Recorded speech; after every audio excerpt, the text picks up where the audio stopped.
ABC 10 News starts now with breaking news. We're getting a look inside the Colorado grocery store where at least 6 people were gunned down this afternoon, including a police officer.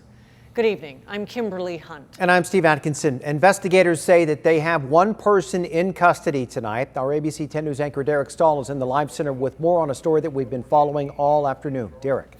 Good evening. Boulder police say the threat to the community has ended, but the long work of piecing together what happened at this grocery store and the motive is just beginning.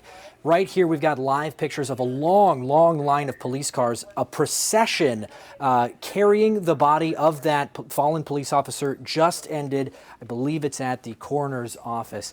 Now, our sister station KMGH is reporting that that officer is one of at least 6 people killed at the King Soopers in South Boulder today. About an hour after this shooting started, police led a man out of the store in handcuffs. He was shirtless, shoeless in a city with temperatures in the 30 degrees, and he was bleeding from the leg. Police say that man is considered the person of interest here, and he's now being treated for his injuries. This all started around 2:30 this afternoon. Video recorded by a bystander shows one person shot just inside the door of the King Soopers and 2 other people down in the parking lot outside. Police got there very fast, and Boulder Police Department thinks it made a difference.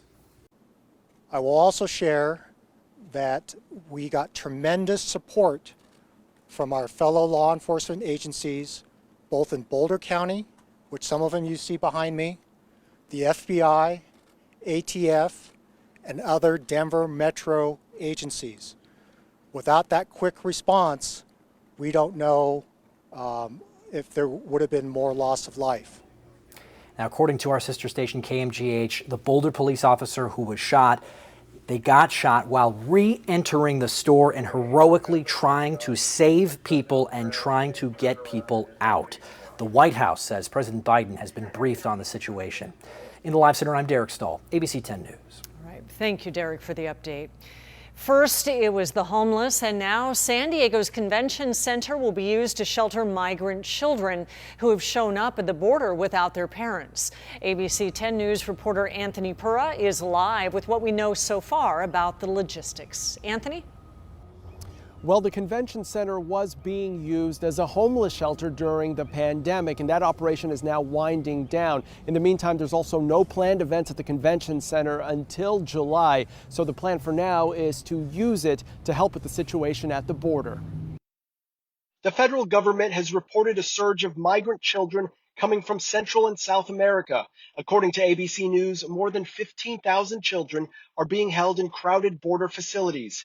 Local officials say they got a request from the federal government to help with the situation, to help the children as they are moved from Customs and Border Protection into Health and Human Services. This is a humanitarian situation. These are children who have a legal status and legal claim to be here.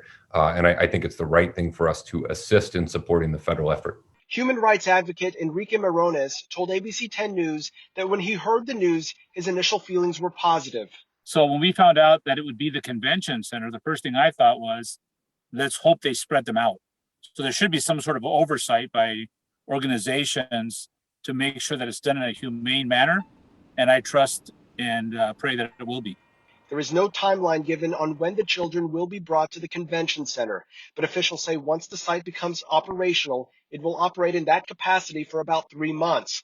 The average stay for each child will be about 30 to 35 days, and it will provide food, medical care, sleeping arrangements, and showers. Congressman Darrell Issa released a statement that said, in part, the opening of the convention center isn't a long-term plan or even a short-term solution. We're reporting live tonight, Anthony Pura, ABC 10 News. Anthony, thank you. Turning now to coronavirus, the county reported 189 new cases today, while our test positivity rate rose to 4%. There were no new deaths. That is typical for a Monday, so that number stays at just under 3,500. Middle and high school students in the Poway Unified School District are returning to campus this week.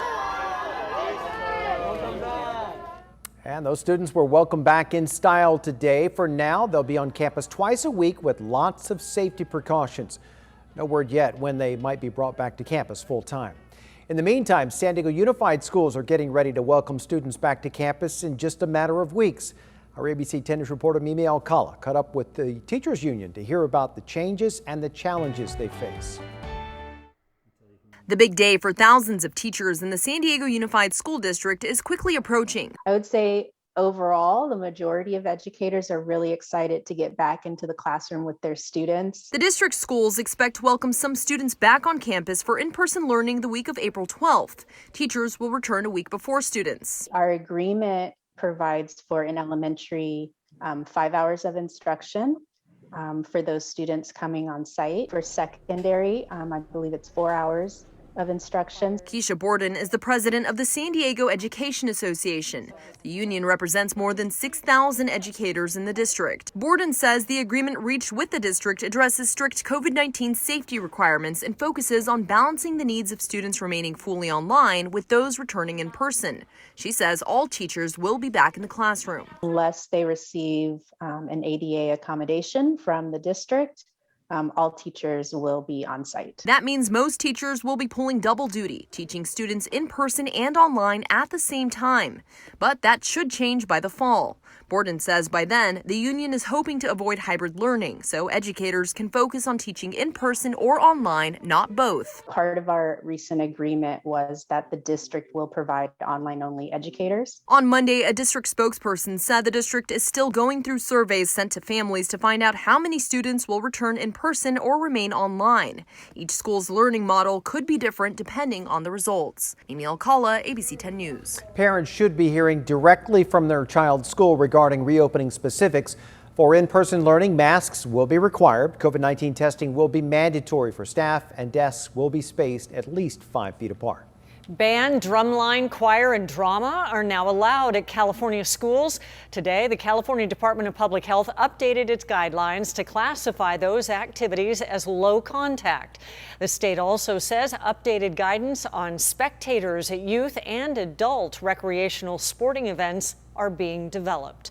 Stay on top of any new developments with coronavirus by downloading the 10 News app. A free version is available in the App Store. There is a growing memorial for 2 young people killed in a head-on crash in Linda Vista Friday night. Several others were also hurt. As our ABC 10 News reporter Rachel Bianco shows us, one of the victims who died was a student at the University of San Diego. Haley Takeda had everything going for her. She was just 21, studying international business and Spanish at USD. She was on the dance team and a leader in her sorority. Haley grew up in San Mateo. She and Sophia Du have been dancing together since they were kids. She was beautiful, smart, ambitious, so caring, made everyone feel really loved. She was friends with everyone. Her goal was always to explore the world and serve where she could, help communities. Today our community gathers in sorrow and mourning. Friends in the Bay Area and here in San Diego remembered Haley during a Mass Monday at USD. As we mourn, we also entrust Haley to a compassionate God. Haley was killed Friday night in a head-on collision on Genesee Avenue in Linda Vista, just a few miles from campus. Police say 17-year-old Mark Anthony George III was driving the car that hit her. He was also killed. Several other teenagers were hurt. Mark was a senior and varsity football player at Kearney High School. He and his friends were leaving the football game. Monday, friends gathered at a memorial for the teen not far from the crash site. A separate memorial for Haley is also nearby and growing. Police say Mark hit another car while trying to pass it, lost control, and then slammed into Haley's car. They're still investigating the exact cause of the crash, but what is certain, 2 families are devastated. Both Haley and Mark were only children. Rachel Bianco, ABC 10 News. And police do say the 17-year-old driver might have been speeding. A knife-wielding man is in custody tonight after bringing rail traffic to a halt for hours. The possibly suicidal man walked in and out of traffic on Pacific Highway in the Midway area and blocked the train tracks there. He refused to drop the knife that he was holding while police negotiated with him from a distance. The trolley, coaster, and Amtrak were all shut down until just before 4 p.m. when the man finally surrendered peacefully.